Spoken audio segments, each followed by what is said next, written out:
cost of insurance. Well, the Tampa Bay Bucs and the New Orleans Saints are going to put a share of their first place on the line this Sunday when the division rivals meet in New Orleans. Both teams are 2-1 after suffering their first loss in Week 3. And tonight, sports anchor Kyle Berger with why this game is now an early season must-win.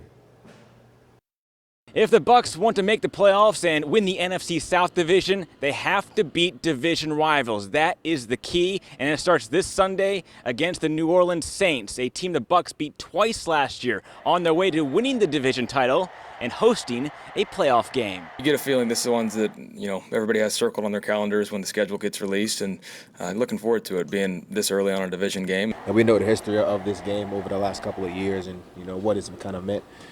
We know it's going to be a hard-fought game. We know they're going to bring it, but we're going to bring it as well. There is plenty of history between these two teams. For starters, the last 6 NFC South division champions have been either the Bucs or the Saints.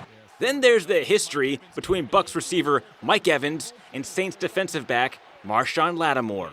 Yeah, I'd say it's a little rivalry, so it gets a little chippy. I mean, look at Mike every year, Mike and Marshon Lattimore every year. In Week 2 last season, they really don't like each other. They've had issues in the past. Evans and Lattimore were at the center of an on-field altercation. Both players were ejected, and Evans was suspended for 1 game. We understand his past with this team.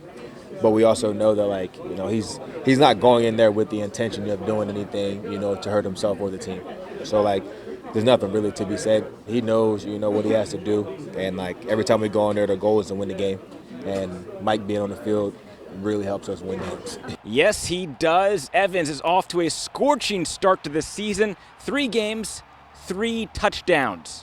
And as for the Saints, running back Alvin Kamara returns from a 3-game suspension, and former Bucs quarterback Jameis Winston, he's in line to start against his former team, replacing the injured Derek Carr. Covering the Bucs in Tampa, Kyle Berger, ABC Action News.